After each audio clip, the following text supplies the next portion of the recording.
الحمد لله وكفى وسلام على عباده الذين اصطفى أما بعد فأعوذ بالله من الشيطان الرجيم بسم الله الرحمن الرحيم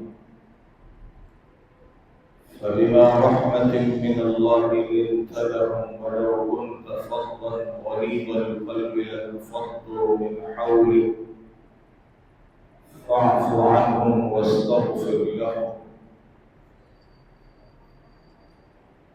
قرآن کریم کا ایک حصہ تلاوت کیا ہے۔ دعا ہے کہ اللہ تبارک و تعالی اس کا صحیح مفہوم بیان کرنے کی اور ہم سب کو اس پر عمل کرنے کی توفیق نصیب فرمائے۔ گزشتہ 2 جمعوں سے اس آیت پر بات چل رہی ہے۔ حضرت صلی اللہ علیہ وسلم نے لوگوں کی تربیت کے لیے، لوگوں کی اصلاح کے لیے جو صفات اختیار کی، ان صفات کو اللہ تعالیٰ نے قرآن کریم کے اندر بیان کیا ہے۔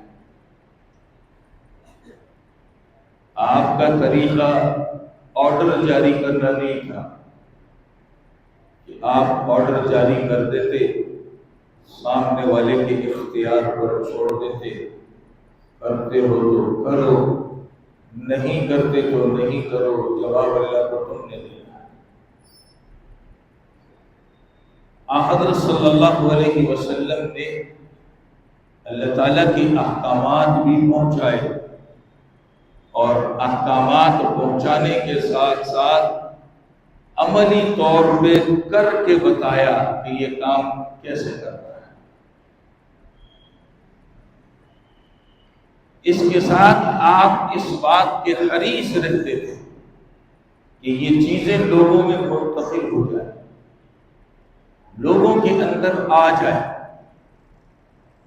یہ وہ 2 صفات ہیں جنہوں نے لوگوں کی زندگیاں بدل دی اور ایک محدود مدت میں بہت بڑا انقلاب دنیا میں برپا ہو گیا۔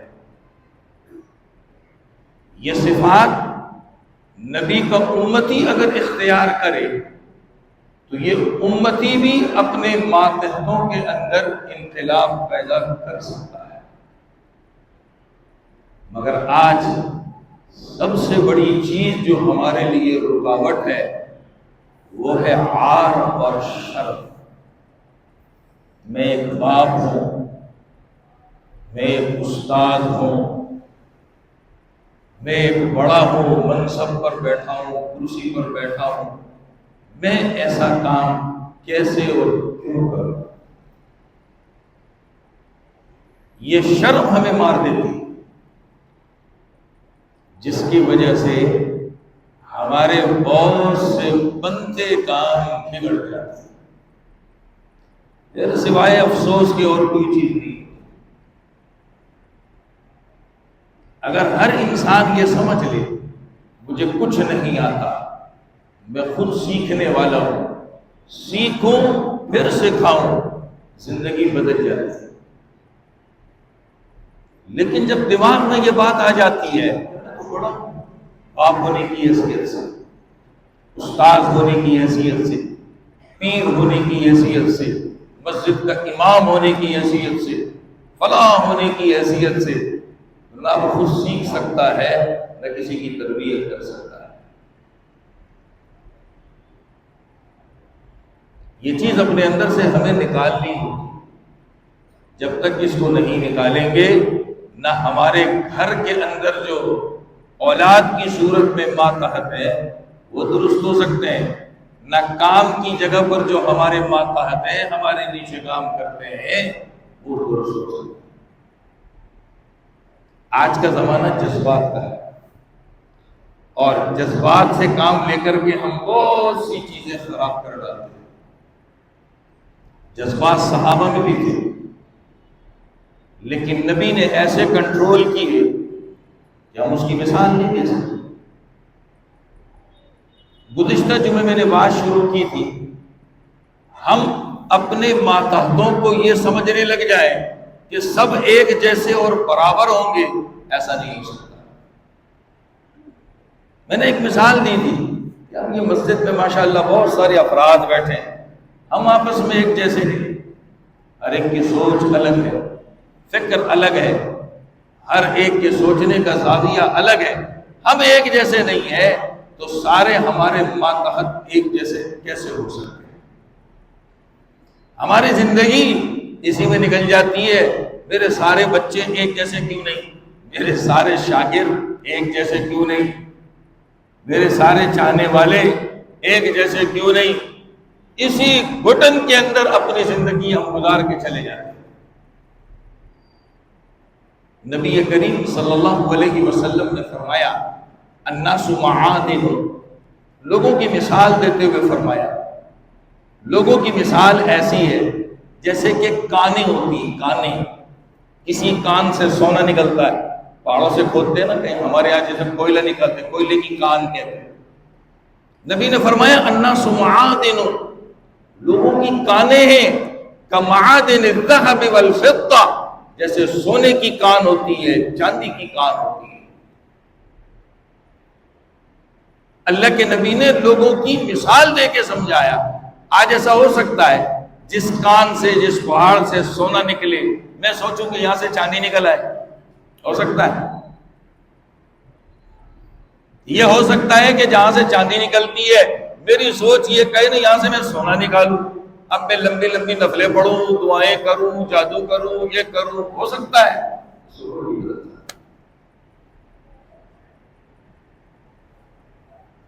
لوگ بھی ایسے ہی مختلف ہیں۔ فکر یہ کرنی ہے یہ جو مختلف ہے ان کو اسی سوچ کے اختلاف کے ساتھ رکھتے ہوئے اچھا کیسے بنانا۔ اگر ہمارے بچے سب ایک جیسے نہیں ہیں تو اب اس کی فکر نہیں کرنی کہ 3 اچھے ہیں چوتھا بچہ خراب ہے، یہ 3 کی طرح کیوں نہیں ہے، اب اس فکر میں لگنا ہے کہ اس پر کیسے محنت کی جائے کہ باقی 3 کی طرح ہو جائے۔ ہم اپنی زندگی اسی گھٹن کے اندر نکال دیتے ہیں۔ اچھا، عام طور پہ ہم دیکھتے کیا ہے، یہ بھی سن لیں، ماشاءاللہ اللہ تعالیٰ نے بچیوں کا دل بڑا نرم رکھا ہوتا ہے، ماں باپ سے محبت کا جذبہ بہت ہوتا ہے، کبھی کبھی وہ بھی اپنے کپڑوں سے باہر آ جاتی ہے، انسان ہے، لیکن اکثریت جو ہے جو اللہ اولاد بچیوں کی صورت میں دیتا ہے بڑی محبت کرنے والی ہوتی ہے، بڑی محبت کرنے والی۔ اب ہماری سوچ کیا ہوتی ہے، یہ ہماری بچیاں اتنی اچھی ہیں، فرما بردار ہیں، ماننے والی ہیں، ہمارے بچے کیوں نہیں؟ تو میں کہتا ہوں ہم پاگل ہیں، ہمیں اتنا سمجھ نہیں آ رہا کہ وہ لڑکی ہے یہ لڑکا ہے۔ یہ تو ایسے ہی ہے کہ گائے اور بیل ایک جیسے نظر آتے ہیں، یہ دودھ بیل کے اندر سے کیوں نہیں نکلتا ہے کہ نہیں ایسا؟ یہ بیل کے اندر سے بچہ کیوں نہیں نکلتا؟ ٹانگیں 4 اس کی بھی ہے، ٹانگیں 4 اس کی بھی ہے، تم اس کی بھی ہے، تم اس کی بھی ہے۔ ہم کبھی اکیلے میں سوچتے ہی نہیں ہیں کہ ہم کرنے کیا جا رہے ہیں، جس کی وجہ سے ہمارے گھر کا سسٹم بھی خراب ہے، باہر کا سسٹم بھی خراب ہے۔ نہ دکان چلا سکتے ہیں، نہ گھر چلا سکتے ہیں، نہ فیکٹری چلا سکتے ہیں، نہ لوگوں کے ساتھ رہ سکتے ہیں، ہر تھوڑی دیر کے بعد جھگڑا ہو جاتا ہے۔ کیا ہے؟ جذبات۔ کیا ہے؟ جذبات۔ کیا ہے؟ جذبات، اور کچھ نہیں۔ تو نبی نے فرمایا لوگوں کی مثال کانوں کی طرح ہے، کسی کان سے سونا نکلتا ہے، کسی کان سے لوہا نکلتا ہے، کسی سے کوئلہ نکلتا ہے، کسی سے گیس نکلتا ہے۔ یہ اللہ تعالیٰ نے بنایا ہے انسانوں کو۔ جب اللہ کی تخلیق ہے ہم نے فکر اس بات کی کرنی ہے کہ یہ ایک جیسے بننے کے لیے ان کے ماحول کیسا دینا ہے، ان کے ساتھ رویہ کیسے اختیار کرنا ہے۔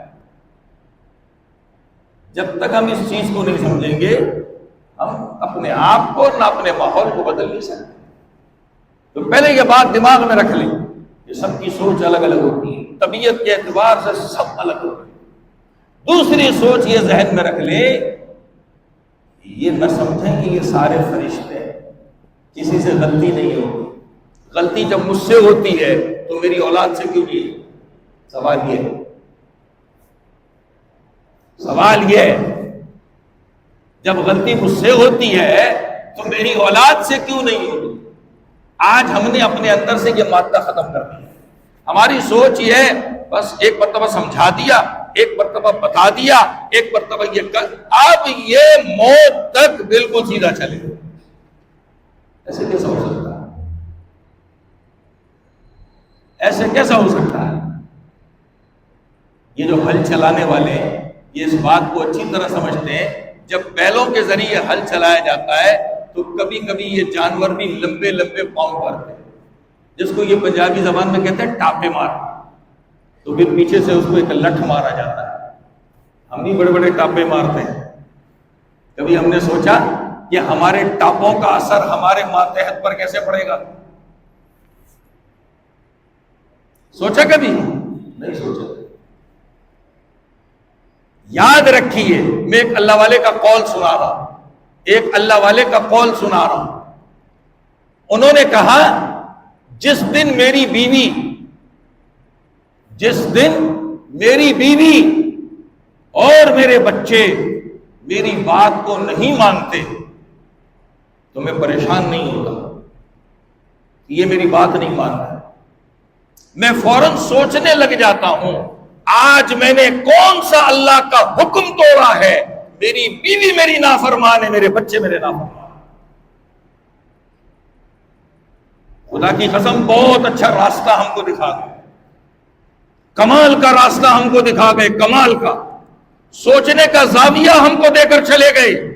اپنے آپ کو سوچو کہاں ٹاپا مارا ہے. آج بیوی بھی بات نہیں سنتی، اولاد بھی بات نہیں سنتی.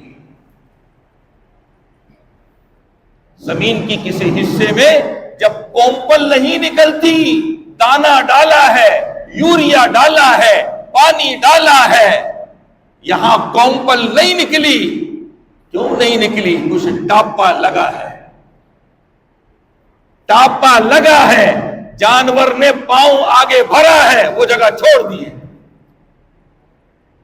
آج میری اولاد، آج میری بیوی اور میرے ماتحت کام کرنے والے نوکر یہ اگر ٹاپے مار رہے ہیں تو میں نے بھی کہیں ٹاپا مارا ہے، میں نے بھی کہیں غلطی کی ہے. میں چور ہوں تو میرا ماتحت چور نکلے گا.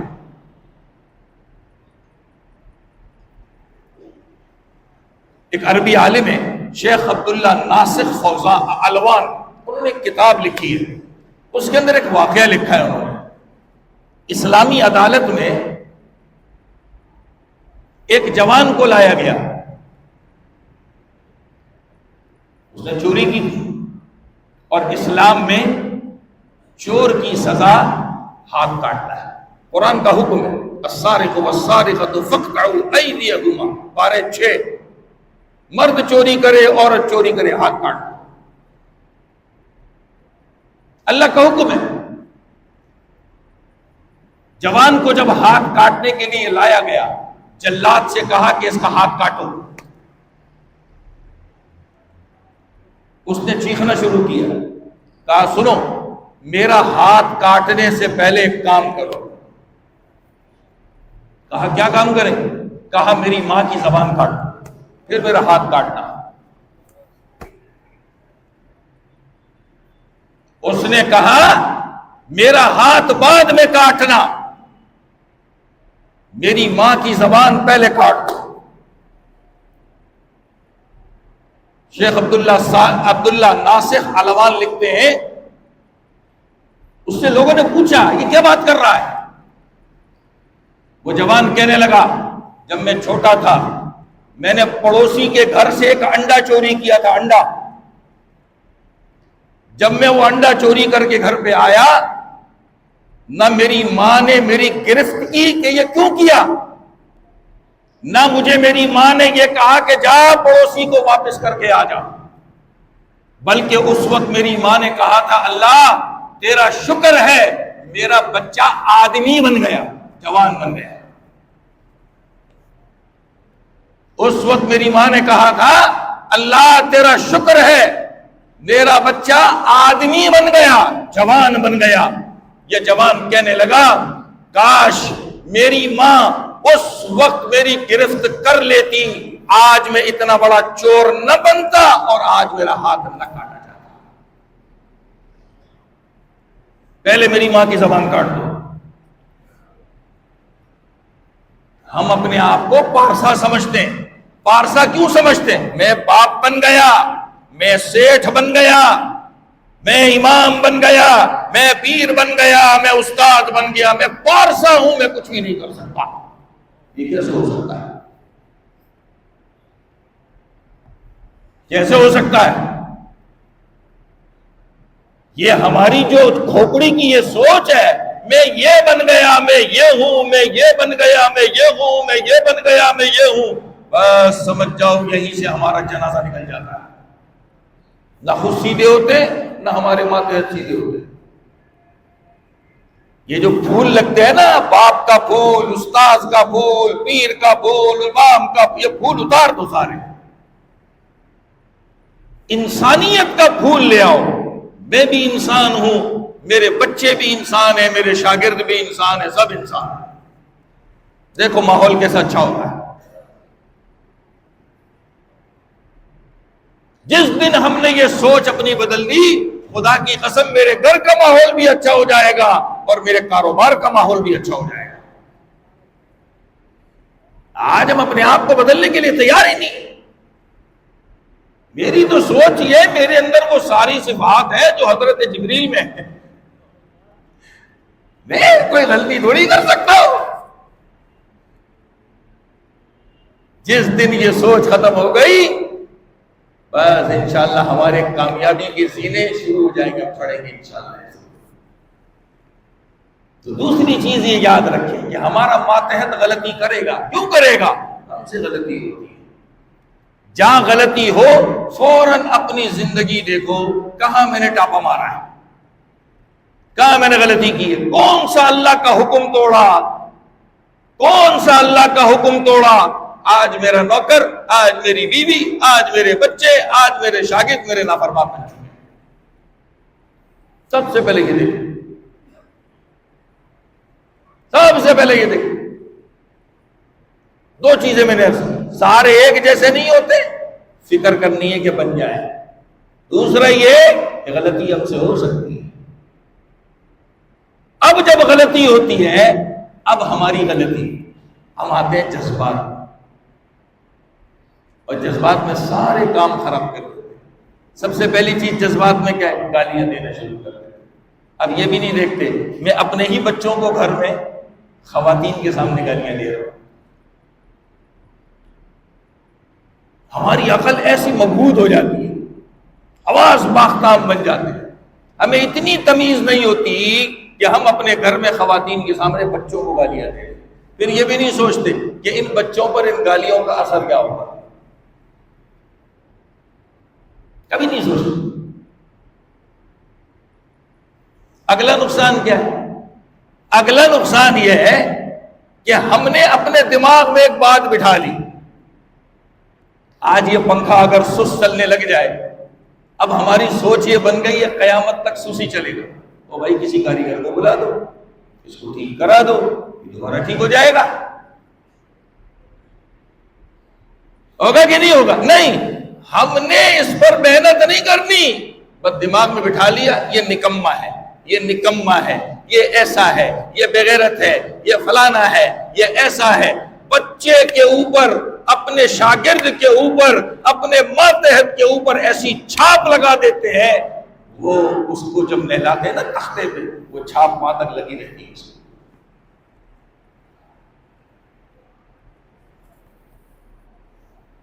ایک آدمی چور ہو، اللہ تعالیٰ اس کو ہدایت دے دے اور وہ چوری کا کام چھوڑ دے، کوئی پرانا اس کو ملے، ہاں بھائی اور چور کیسا ہے، تو کیسا برا لگتا ہے، یار اب تو میں توبہ کر چکا ہوں، اب تو میں یہ کام چھوڑ چکا ہوں، تو کچھ نہ کچھ صورت نکالتا ہے بندہ۔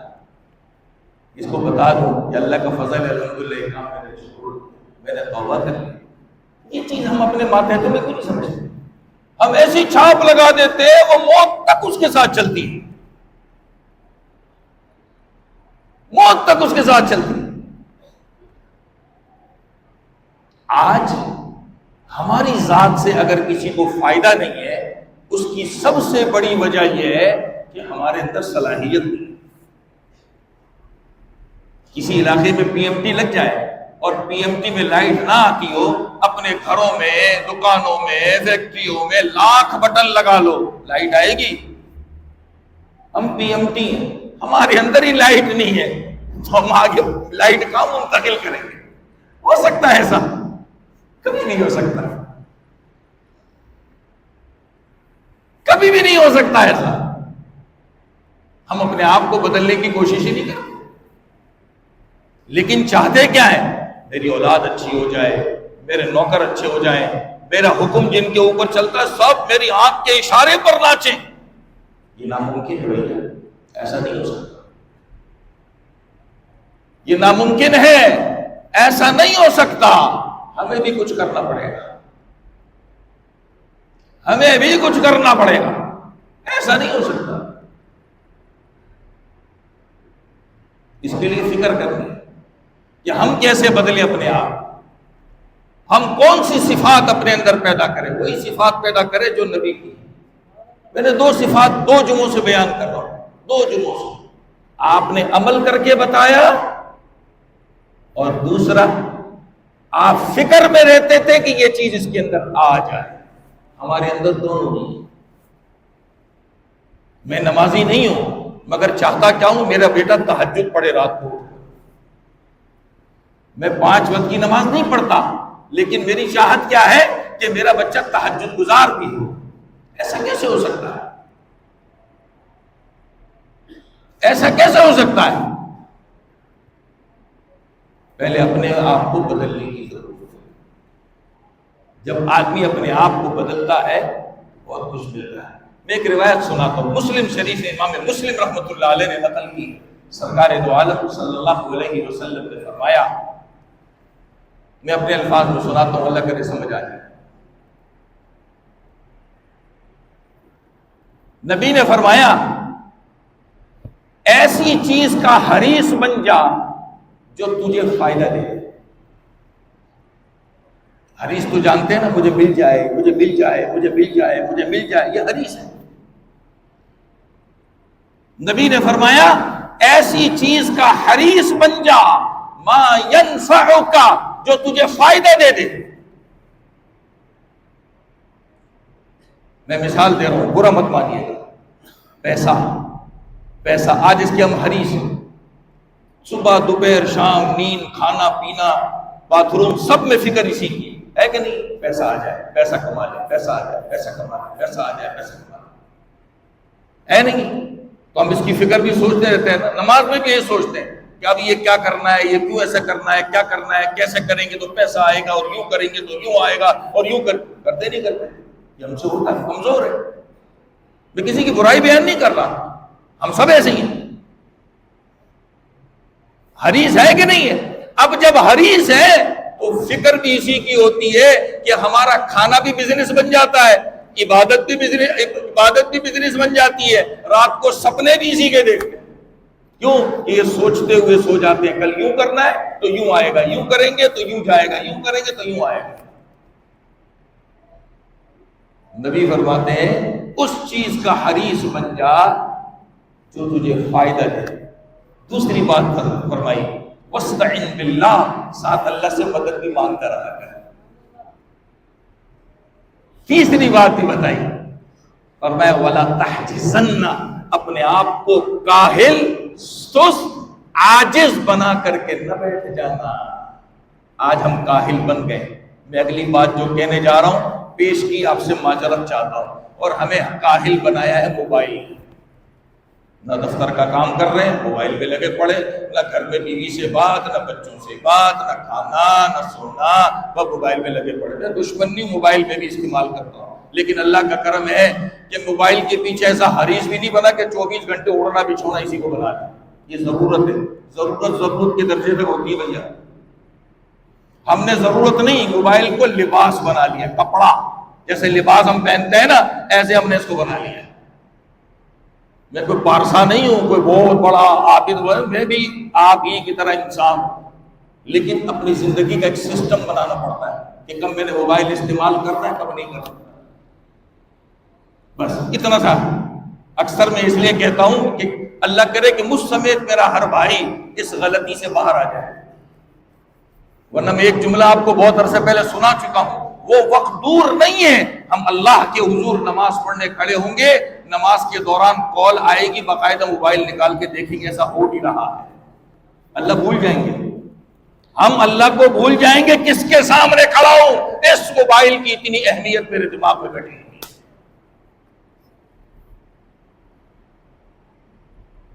آج ہم کاہل ہیں، کام پہ آتے ہیں تو موبائل ہاتھ میں، مسجد میں آتے ہیں تو موبائل ہاتھ میں، گھر میں جاتے ہیں تو موبائل ہاتھ میں، ہر جگہ ہمارا یہی حال ہے۔ ارے کسی کے پاس مہمان جا کے بیٹھے سلام علیکم بھی ہمارا آدھا ہوتا ہے، اس کے بعد موبائل نکالا، لگ گئے میرے الائچی کے کنٹینر پھنس گئے نکل جائیں، بادام کے کنٹینر پھنس گئے نکل جائے، گیم کھیل رہا ہوں، ایسے بیوقوف بنا رہا ہوں۔ کیا ہماری زندگی اس طوطے میں پھنسی ہوئی ہے، یہ موبائل طوطے میں ہے؟ ہماری جان اسی میں اٹکی ہوئی ہے، کوئی جگہ ہم نے نہیں چھوڑی، باتھ روم تک نہیں چھوڑا، کموڈ پہ بیٹھے وہاں بھی لگے پڑے ہیں۔ بخدا ایک جوان کو میں نے سنا، میں ممبر رسول پہ بیٹھا ہوں، وہاں پر بھی میں موبائل استعمال کرتا، میں ایسے باتیں نہیں کرتا، ہوائی فائرنگ نہیں کرتا۔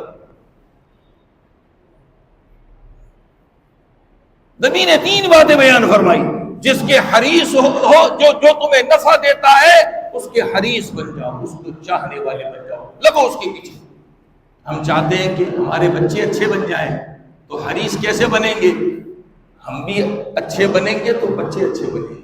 ہم چاہتے ہیں ہمارے شاگرد، ہمارے نوکر اچھے بن جائیں، ہم اچھے بنیں گے تو اچھے بنیں گے۔ حریص ایسے بنتے ہیں۔ اور ساتھ میں کیا کہا؟ اپنی محنت پہ، اپنی محنت کے بل بوتے پر، اپنی محنت پر بھروسہ نہ ہو، اللہ سے مدد بھی مانگو۔ ہم جو بھی کرتے ہیں اللہ کی مدد کے بغیر کچھ بھی نہیں کر سکتے۔ اور تیسرا کام کیا بتایا؟ وَلَا تَحْجِزَنَّ، ارے کاہل مت بنانا اپنے آپ کو، سست مت بنانا اپنے آپ کو۔ بیگم آواز لگاتی یہ تو لا دو، ابے صبر تھوڑی دیر، بہت اہم کام کر رہا ہے۔ اور تھوڑی دیر کے بعد کہا کھانا پک گیا، میں نے تو آپ سے نمک منگایا، آپ لے کے نہیں آئے تو کھانا کہاں سے؟ اب گالیاں شروع۔ کام کی جگہ پہ بھی ارے میں نے تجھے ای میل کی تھی، کام کر لی؟ کہاں کی سر؟ اچھا یہ حال ہے بات۔ موبائل اس طوطے سے ہماری جان نکلے گی تو ہم کو کچھ سمجھ میں آئے گا نا، اس سے جان ہی نہیں نکلتی ہماری، سمجھ میں کیسے آئے گا؟ نبی کریم صلی اللہ علیہ وسلم کا انداز کیسا تھا؟ حضرت صلی اللہ علیہ وسلم نے بڑے پیارے انداز سے اپنے بچوں کو بھی لیا اور باہر والوں کو لیا۔ پہلے بچوں کو سنیے۔ آج ہم میں ایک بہت بڑی کمی ہے، ہم نے اپنے بچوں کو بیٹا بچے سمجھے ہیں، دوست نہیں بنایا۔ میں بہت بڑا جملہ کہہ گیا ہوں آپ سے، ہم نے اپنی اولاد کو صرف اولاد سمجھا ہے، دوست نہیں بنایا۔ جس دن دوست بنا لیں گے تو یہ اولاد کے ساتھ دوست بھی بن جائے گی، کام ہمارا بن جائے گا۔ اب سنیے مثال، حضرت صلی اللہ علیہ وسلم کی صاحبزادی بی بی فاطمہ الزہرا رضی اللہ تعالی عنہا جب اپنے گھر سے باپ کو ملنے آتی، نبی بھی عجیب تھے، چال سے سمجھ جاتے تھے لخت جگر آ رہا ہے، نبی کھڑے ہو جاتے تھے بچی کے لیے، اپنی بیٹی کے لیے کھڑے ہو جاتے تھے، اپنی بیٹی کے لیے کھڑے ہو جاتے تھے، پھر خوش آمدید کہتے تھے، مرحبا، خوش آمدید کہتے تھے۔ کیا کہتے تھے؟ خوش آمدید کہتے تھے۔ پھر بیٹی کا پیار سے بوسہ لیتے تھے۔ یہ ایک رخ ہو گیا نا، یہ ایک رخ ہو گیا نا، یہ تو سمجھ میں آ گیا ہوگا۔ طبقات ابن سعد میں ایک قصہ لکھا ہے، ایک دن بی بی فاطمہ الزہرا رضی اللہ تعالی عنہا گھر میں روٹی پکا رہی. کیا پکا رہی؟ روٹی پکا رہی. آپ نے روٹیاں پکائیں، بچوں کی روٹیاں بچوں کو دی، اور جو اپنے حصے کی روٹی تھی کھانے کا سوچا میں بھی کھا لوں. بچوں نے کھا لوں، بچے کھا رہے میں بھی کھا لوں. اچانک خیال آیا کہ میں یہاں روٹی کھاؤں، میرے باپ کا حال کیا ہوگا. بی بی فاطمہ فرماتی ہیں میں نے آدھی روٹی کھا لی اور آدھی روٹی میں نے کپڑے کے اندر لپیٹی اور لپیٹ کر خود چل پڑی نبی کی طرف. بچے کو نہیں بلایا آجا بیٹا نانا کو دے کے آ جاؤ، نہ نہ نہ نہ نہ. طبقات ابن سعد میں لکھا ہے خود چل پڑی.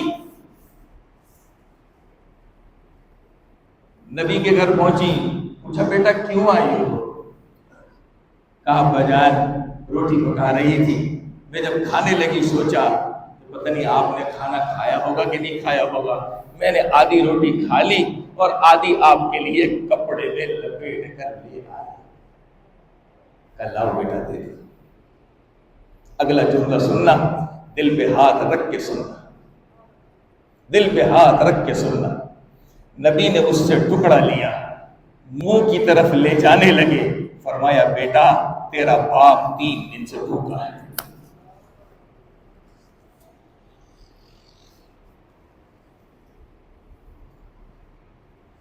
بیٹا تیرا باپ 3 دن سے بھوکا ہے. اللہ کی کاریگری دیکھیے، نبی 3 دن سے بھوکے، کچھ کھانے کو نہیں ملا. ادھر اللہ فکر کس کے دل میں پیدا کر رہے؟ بیٹی کے گھر میں. وہ کدھر ہے؟ پرائے گھر میں، باپ کے گھر میں نہیں ہے. یہ اللہ کی کاریگری. اللہ ہے، اللہ ہے. ہم تو اللہ کو بھول گئے، سب کچھ دنیا سمجھ لیا ہم نے. ادھر اللہ باپ کے دل میں فکر پیدا کر رہے. بچی نے آدھی روٹی کھائی، آدھی چھوڑ دی، آدھی چھوڑ دی. ابا کو جا کر دو. باپ منہ کو لے کے لقمہ جاتا ہے، کیا کہتا ہے بیٹا کہ تیرا باپ 3 دن سے بھوکا ہے. اللہ چال کیسے چلاتا ہے؟ اللہ روزی بھی ایسے ہی دیتا ہے، اللہ نعمتیں ایسے ہی دیتا ہے. ہم سوچتے ہیں کیسے آئے گا، ہم سراغ دیکھتے دوربین لے کے بیٹھ جاتے ہیں اس سے کچھ آئے گا کہ نہیں آئے گا. وہی اللہ پہ چھوڑ دو، سب کچھ اللہ کے پاس ہے. ہمیں وہ کرنا ہے جو ہمارا کام ہے. یہ تو گھر کی مثال ہے. باہر کی مثال سنیے. حضرت انس بن مالک رضی اللہ تعالیٰ عنہ فرماتے ہیں میں ایک دن حضرت صلی اللہ علیہ وسلم کے ساتھ ایک راستے پر جا رہا. اس زمانے میں ایک علاقہ تھا جس کو کہتے تھے نجران، وہاں سے چادریں آیا کرتی تھی. حضرت انس بن مالک رضی اللہ تعالیٰ عنہ فرماتے ہیں حضرت صلی اللہ علیہ وسلم نے نجران سے آئی ہوئی ایک چادر اپنے اوپر پہنی تھی، قمیص کی جگہ پر. کہتے اس کے کنارے بڑے موٹے موٹے تھے. چادر پتلی تھی اور اس کے جیسے ہم لیس ویس لگا دیتے نا موٹے، اس کے کنارے بڑے موٹے موٹے تھے. حضرت صلی اللہ علیہ وسلم چل رہے، اچانک ایک دیہات کا رہنے والا سامنے آیا اور آ کر کے آپ کو چادر سے گریبان ہوتا ہے نا ایسے پکڑ کے آپ کو اپنی طرف جھٹکا دے کے کھینچا.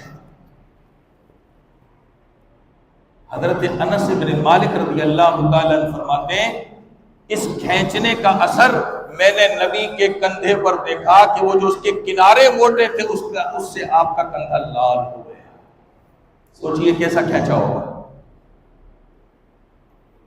سوچئے کیسے کھینچا ہوگا. اور نبی پہ کوئی حق بھی نہیں ہے اس کا کہ نبی نے کچھ دینا ہے تو سختی کر رہا. نہ نہ نہ. اگلی بات سنیے. بدو کہنے لگا اے محمد، یہ الفاظ ہیں اس کے، اللہ نے آپ کو بہت مال دیا ہے، اس مال میں سے آپ ہمیں دیجئے. ہم جیسا ہوتا تو پہلے تھپڑ لگاتا، ماں بہنیں کر دیتا، حال برا کر دیتا. ہم اپنوں کا کر دیتے ہیں. بیچارہ نوکر کبھی غلطی سے سیٹ کے پاس چلا جائے، بچہ باپ کے ابا جان یہ ضرورت کہا نہیں تیرے کو میں فلاں تاریخ کو یہ دیتا ہوں وہ اسی سے ملے گا، اس کے بعد ملے گا. یہ تو حق ہے نا. مزدور کام کر رہا ہے، دینا ہے. بیچارے کی آج مجبوری ہو گئی ہے، بچہ ہے، خرچہ ماں باپ دیتے ہیں، آج اس کی کوئی مجبوری ہے، ضرورت ہے، وہ پہلے آ گیا ہے، پتہ نہیں ہوتا. یہ انسانیت ہمارے اندر سے نکل چکی. ادھر کوئی ضرورت نہیں تھی، کچھ بھی نہیں تھا، کہا آپ کو اللہ نے بہت دیا، ہمیں دیجیے۔ نبی علیہ السلام نے کیا کیا؟ انس بن مالک رضی اللہ تعالیٰ عنہ فرماتے اس کے چہرے کو دیکھا، آپ مسکرائے، دو کام، چہرے کو دیکھا، مسکرائے، پھر لوگوں کی طرف متوجہ ہو کے فرمایا اس کو بھی کچھ دے دو۔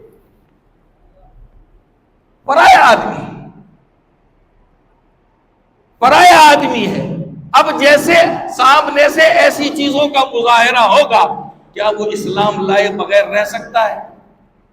سوچنے کی بات ہے۔